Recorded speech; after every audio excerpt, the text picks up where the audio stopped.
उसके अलावा हमने ये देखा है कि अगर ग्रेच्युटी व्हाइल इन सर्विस मिल रही है तो वो सारी टैक्सेबल होती है।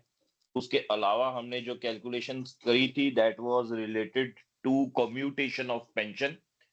कम्यूटेशन ऑफ पेंशन के अलावा हमने डिस्कस किया था पेंशन कैसे टैक्सेबल होती है, पेंशन फुली टैक्सेबल होती है।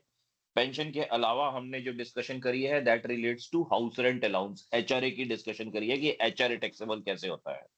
एचआरए की टैक्सेबिलिटी जो है, एचआरए इज फुली टैक्सेबल अगर कोई बंदा जो है वो डिफॉल्ट टैक्स रिजीम में है, तब उसको कोई एग्जेम्पशन नहीं मिलती है। एग्जेम्पशन तभी मिलेगी अगर वो ऑल्टरनेट टैक्स रिजीम में हो, मींस 115 बीएसी से हट के बात कर रहा है वो, तब उसे ऑल्टरनेट टैक्स रिजीम में डिडक्शन जो है वो मिलेगी, उसकी जो अलाउंसेस है वो कुछ एग्जेम्प्ट होंगे। ये 3 अलाउंसेस 4 अलाउंसेस हमने अभी तक पढ़े हैं। आगे चले, अगर ग्रेच्युटी में या ये जो पेंशन है, कम्यूटेड पेंशन है, एचआरए है, इसमें कोई भी डाउट है तो पहले वो डाउट रेस्ट कर लेते हैं, उसके बाद आगे बढ़ते हैं।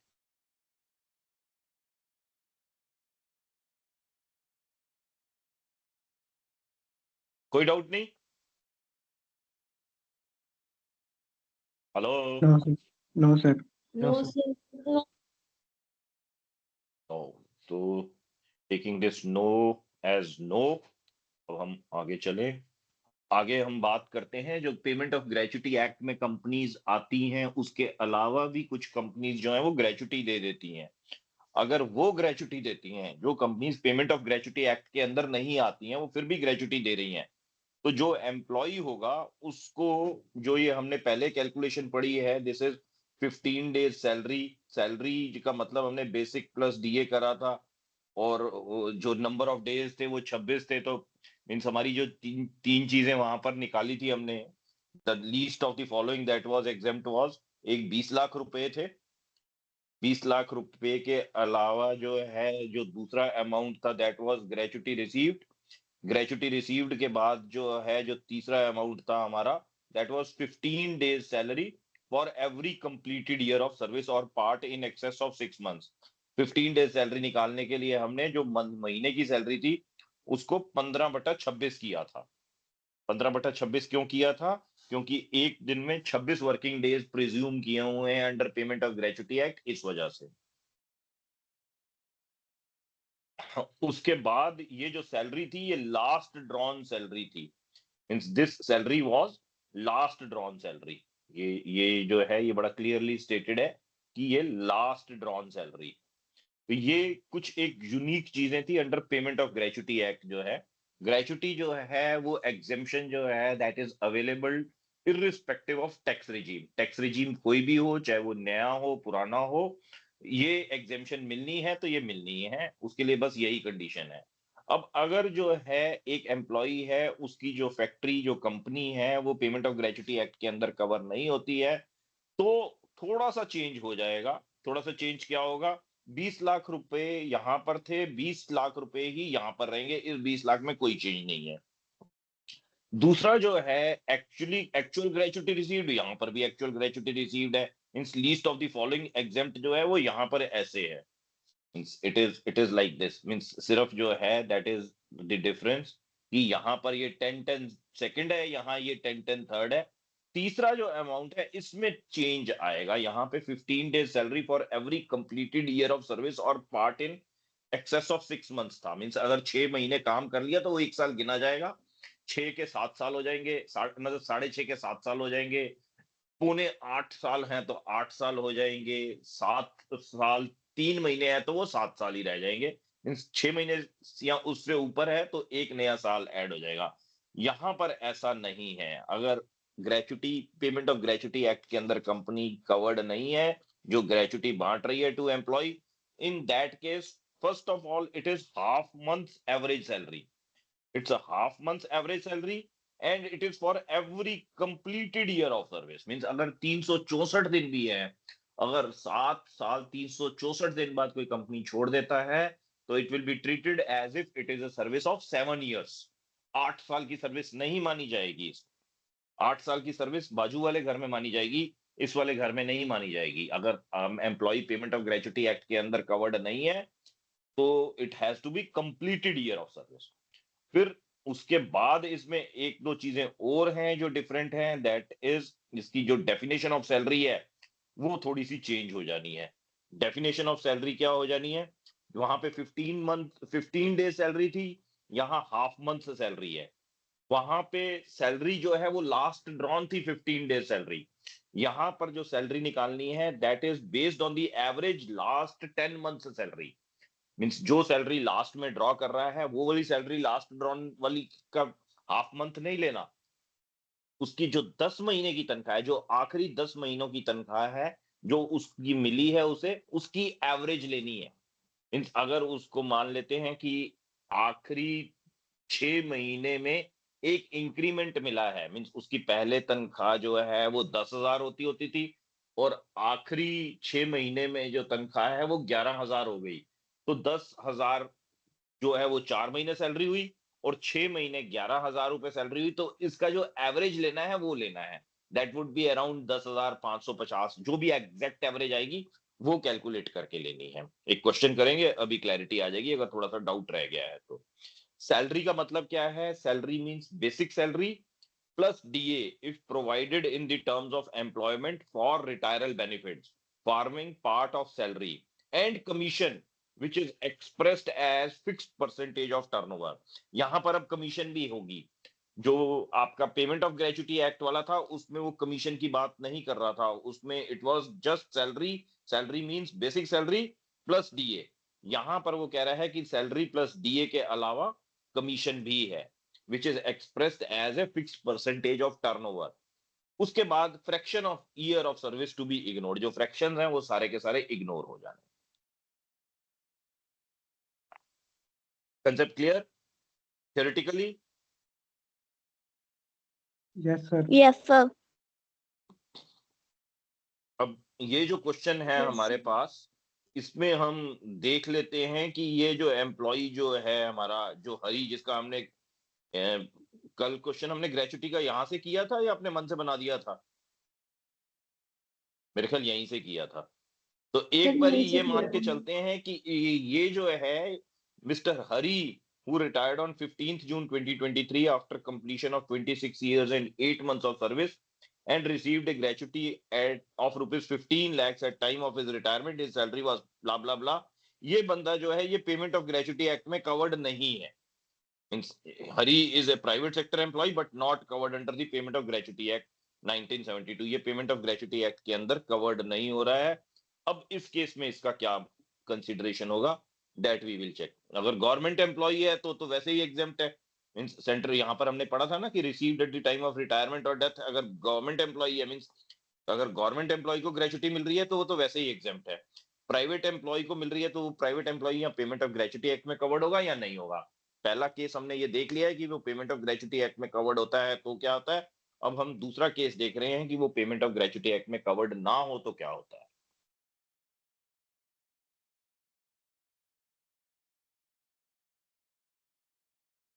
तो इंस्टेंट केस में compute his taxable gratuity means पहली बात जो है वो बेसिक सैलरी कितनी है? 50,000 पर मंथ। सेकंड जो उसका डियरनेस अलाउंस है दैट इज 10,000। उसमें से 60% of this is for retiral benefits. तो 60,000, 60% of this 10,000 turns out to be 6,000। ये पर मंथ ये हो गया। देन कमीशन 1% ऑफ टर्नओवर, और टर्नओवर फॉर लास्ट 12 मंथ्स जो उसकी दी हुई है that is given to be 1,20,00,000 रुपए। 1,20,00,000 रुपए उसकी लास्ट 10 मंथ्स की टर्नओवर ये दी हुई है कि ये है। तो एक महीने की कितनी होगी टर्नओवर उसकी? 1,20,00,000 जो है वो 12 महीने की है, तो एक महीने की 10 लाख रुपए हो गई। Yes sir. 10 लाख के ऊपर 1% कितना हो गया? 10,000। 10,000। Very good. तो ये जो है हमारा टोटल अमाउंट जो है, जो उसकी एक महीने की सैलरी बनी वो कितनी बन गई? 66,000। ये उसकी सैलरी होगी 66,000 रुपीज पर मंथ की। अब इस 66,000 पर मंथ की half month salary for completed year of service, ये अमाउंट कितना बन जाएगा? 66 पूरे महीने की सैलरी है तो हाफ मंथ सैलरी 33,000 हो गई, into completed year of service कितनी है इसकी? 26। 26 साल 8 महीने काम किया ना इसने, यस सर। तो 33,000 इंटू 26 कितना हो गया जी?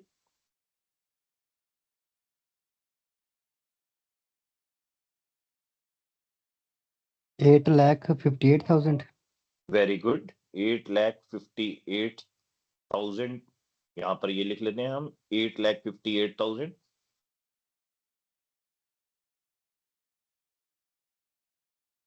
$8,58,000 एक अमाउंट है। दूसरा अमाउंट क्या था जी इसका? 20 लाख रुपए, जो मैक्सिमम अमाउंट है ग्रेचुटी का, जो मिल सकता है, जो टैक्सेबल टैक्स फ्री होगा। और तीसरा अमाउंट कौन सा है? जितनी इसने ग्रेचुटी रिसीव करी है। ग्रेचुटी रिसीव कितनी हुई है इसे टोटल? 15 लाख। 15 लाख। 15 लाख। तो टैक्सेबल ग्रेचुटी कितनी हो जाएगी अब इसकी? एग्जेम्प्ट कितनी हुई?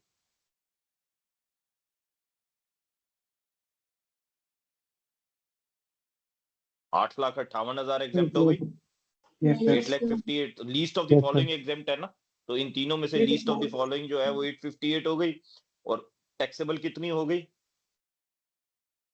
6,42,000 टैक्सेबल हो गई।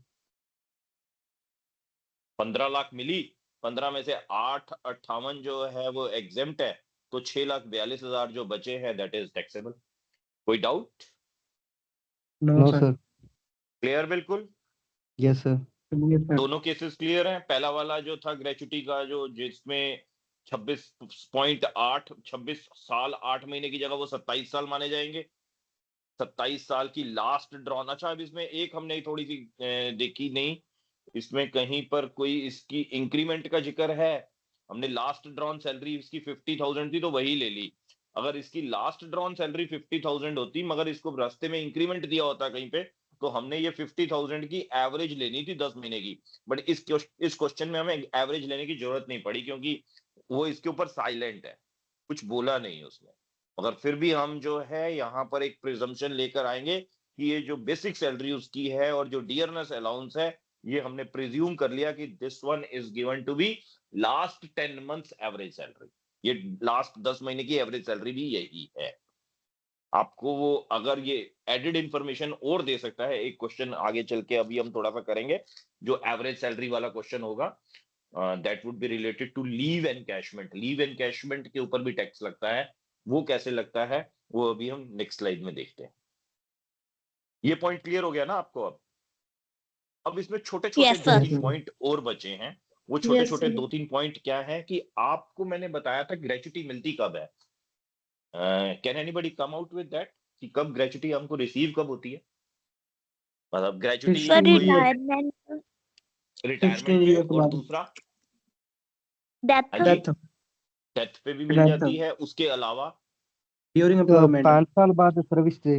हाँ, that is most important one, कि जब आप किसी भी एक एम्प्लॉयर के साथ 5 साल सर्विस कर लेते हैं तो आप ग्रेचुटी के हकदार हो जाते हैं। मींस आपने अगर जो है कॉन्ट्रैक्ट में नहीं भी लिखा हुआ या लिख के ये भी दिया हुआ है कि मैं ग्रेचुटी रिसीव नहीं करूंगा, तब भी आप ग्रेचुटी के हकदार होते हैं। आप कोर्ट के थ्रू ग्रेचुटी जो है रिसीव करवा सकते हैं, आप लीगल सूट फाइल करके ग्रेचुटी ले सकते हैं। क्योंकि ग्रेचुटी जो है वो टर्म तो लिखा है ग्रेचुटस, कि अपनी मर्जी से दी जा रही है, but it is there is nothing gratuitous about it. It is basically as per the act, enactment है। जो रूल बना हुआ है, जो सरकार ने रूल बनाया हुआ है, ग्रेचुटी उसके बेसिस पे मिल रही है, वो सुप्रीम होती है। उसको कोई भी एग्रीमेंट के थ्रू किल नहीं किया जा सकता है। अब आप जो है 5 साल नौकरी करते हो कहीं पे, 6 साल नौकरी करते हो, रिजाइन कर देते हो, अगली जॉब में जाते हो, फिर 5-6 साल बाद जो है आप रिजाइन कर देते हो, तो 2 बार ग्रेचुटी आपने रिसीव कर ली। फिर तीसरी नौकरी करी, फिर 60 साल की उम्र तक आप जो है काम करते हो और ग्रेचुटी तीसरी बार रिसीव कर लेते हो। तो ग्रेचुटी जो है जब 3 बार रिसीव करोगे तो तीनों बार क्या अमाउंट जो है दैट विल बी, हर बार आप कैलकुलेट इसी तरह से करोगे कि आपका जो अमाउंट ग्रेचुटी के लिए एग्जेम्प्ट होता है, दैट इज लाइक वो चीज हमने जो देखी हुई है वो थी हमारी कि उसमें अमाउंट कौन कौन सा था, ये वाले अमाउंट थे कि 20 लाख एक्चुअल ग्रेचुटी रिसीव्ड और 15 डे सैलरी, और ये तो नीचे वाले दो अमाउंट तो हाँ हर बार कैलकुलेट होंगे कि एक्चुअल ग्रेचुटी कितनी रिसीव हुई, और दूसरा ये 15 डे सैलरी है या हाफ मंथ सैलरी है, डिपेंडिंग अपॉन आप काम क्या कर रहे हैं। बट जो ऊपर का अमाउंट है 20 लैक्स, ये आपका अब रिड्यूस हो जाएगा। अगर आप पहले ग्रेचुटी रिसीव कर चुके हो और वो एग्जेम्प्ट थी, उस वो मतलब आपने कभी पहली बार जब नौकरी करी तो आपको 1.5 लाख रुपए की ग्रेचुटी मिली। अब आपका वो 1.5 लाख रुपए जो है उसकी वजह से जो ग्रेचुटी का ये 20 लाख रुपए अमाउंट है, दैट विल बिकम, ये 20 लाख की जगह अब हो जाएगा 20 लाख लेस 1.5 लैक्स, जो 1.5 लाख आप पहले एग्जेम्प्ट के ले चुके हो वो वाले आपके माइनस हो जाएंगे। दूसरी सर्विस में आपको ग्रेचुटी और बड़ी मिली, आपको जो ग्रेचुटी है वो 15 लाख रुपए की मिल गई। आपकी बारी जो है, आपने काम करा 10-15 साल काम करा, तनख्वाह भी अच्छी खासी बढ़ गई आपकी, तो आपकी रिजल्टेंटली जो ग्रेचुटी है, मींस जब आप रिटायर हुए तो आपकी बेसिक सैलरी ही 2 लाख रुपए महीने की थी। 2 लाख रुपए एक महीने की सैलरी थी, मोटा माटी 1 लाख रुपए हर साल के आपको ग्रेचुटी के मिलने थे, तो 1 लाख इंटू 15, तो 15 लाख रुपए आपको ग्रेचुटी के तब मिल गए। आपकी तब लिमिट जो थी वो 18.5 लाख रुपए तक की एग्जेम्प्ट ग्रेचुटी लेने की थी। अब 15 लाख रुपए और मिल गए, तो अब आपकी जो नेक्स्ट ग्रेचुटी है, ये तीसरा अमाउंट है, this will reduce to 20 lakh में से आप कितना ग्रेचुटी ऑलरेडी रिसीव कर चुके हो, 16.5 लाख रुपए की एग्जेम्प्ट ग्रेचुटी ले चुके हो। तो 16.5 लाख की एग्जेम्प्ट ग्रेचुटी ले चुके हो, तो आखिरी बारी में आपका जो बचेगा अमाउंट वो एक्चुअल ग्रेचुटी रिसीव्ड होगा, ये 15 days salary for every completed year of service होगा, और जो पहला अमाउंट आपका है वो अब 20 लाख ना होके 20 minus 16.5, that will be just 3.5 lakhs. ये 3.5 लाख रुपए जो है बस जो अमाउंट होगा वो आपका होगा। बट गवर्नमेंट जो है through payment of gratuity act, ये अमाउंट जो 20 लाख रुपए है इसको रिवाइज करती रहती है। दिस अमाउंट कीप्स चेंजिंग, ये अमाउंट बढ़ता रहता है। कभी हमारे जीवन काल में जब हमने पढ़ना शुरू करा था तो ये अमाउंट 5 लाख रुपए ही होता था, आज की डेट में ये अमाउंट 20 लाख है। आगे जब जैसे जैसे बड़े होते जाओगे ये अमाउंट बढ़ के 20 लाख से 50 लाख भी हो जाएगा। आप जब रिटायर हो गए तो ये अमाउंट शायद 1 करोड़ रुपए पे खड़ा होगा। तो that is one thing that is additional that we need to understand. ये आपका जो कवर है ये कहां पर हो गया, if the where gratuity is received from 2 और मोर एम्प्लॉयर्स, अगर मैं ये तो 2 एम्प्लॉयर जो है आपके एक सेम प्रीवियस ईयर की बात कर रहा है, मींस आप 2 जगह जॉब कर रहे हो, इस पे बाद में आता हूं, पहले जो पॉइंट अभी पढ़ाया उसको देखते हैं, जो इसका एग्जांपल दिया है, where gratuity received in any earlier previous year from former employer and again received from another employer in the later previous year, means उसके बाद पहले एक प्रीवियस ईयर में ग्रेचुटी ली, फिर 5-6 साल बाद दूसरे प्रीवियस ईयर में फिर ग्रेचुटी ली, तो जो लिमिट ऑफ 20 लैक्स है that will be reduced by the amount of gratuity exempt earlier. जो ग्रेचुटी हमने पहले ली हुई थी उतने से ये 20 लाख रुपए का अमाउंट रिड्यूस हो जाएगा। यानी कि पहली बार जब हमने किया था तो 20 लाख माइनस 1.5 लाख 18.5 लाख हो गया था। जब दूसरी बार फिर ग्रेचुटी ले ली तो ये अमाउंट रिड्यूस होके 20 माइनस 16.5 3.5 लाख रुपए रह गया। आगे चल के एक बार फिर ग्रेचुटी ले लो तो पता चलेगा ये 3.5 भी खत्म हो गए, तो खत्म हो गए तो हो गए, ठीक है। ग्रेचुटी 20 लाख तक की है जो मैक्सिमम आपको एग्जेम्प्ट मिलनी है, अभी जब तक वो लिमिट रिवाइज नहीं होती। अगर आपने वो तीनों ये 20 लाख का अमाउंट ले चुके हो तो आपकी ग्रेचुटी एग्जेम्प्ट जो है वो आप पूरा का पूरा कंज्यूम कर चुके हो, 20 लाख के ऊपर तो आपको टैक्स देना ही देना है। लाइकवाइज कई बार क्या होता है कि एम्प्लॉइज जो है ना वो भी समझदार हो गए हैं, पर्टिकुलरली कोविड ने तो बहुत ही समझदार कर दिया है। कोविड के टाइम पे वर्क फ्रॉम होम जब शुरू हुआ तो कई एम्प्लॉइज जो हैं वो 2-2 जगह नौकरी कर रहे थे, 2-2 क्या 3-3 जगह भी जॉब्स कर रहे थे, एक की जगह 2 सैलरीज, 2 की जगह 3 सैलरीज ले रहे थे। अब अगर कोई 2 सैलरीज ले रहा है और 6 साल बाद 2 सैलरीज दोनों जगह से रिटायर एक साथ हो गया, वहां से भी रिजाइन कर दिया और दूसरी जगह से भी रिजाइन कर दिया, तो उस केस में ग्रेचुटी जो उसको मिलेगी उसकी जो अपर लिमिट होगी वो दोनों की मिला के 20 लाख ही होगी, 20 लाख से ऊपर नहीं होनी। जैसे एक 2 अलग अलग प्रीवियस ईयर्स में ग्रेचुटी मिल रही है जब तब लिमिट 20 लाख है, तो अगर एक ही प्रीवियस ईयर में ग्रेचुटी जो है वो मिलेगी, दो अलग अलग एम्प्लॉयर से मिलेगी, तो upper limit of tax free gratuity is going to be 20 lakhs only. बाकी दो कंडीशंस जो है वो आप कैलकुलेट करते रहिए, मगर अपर लिमिट जो है वो दोनों की मिला के देखी जाएगी। Where gratuity is received from 2 or more employers in the same previous year, then aggregate amount of gratuity exempt from tax can't exceed rupees 20 lakhs। वो 20 लाख से ऊपर नहीं हो सकती है।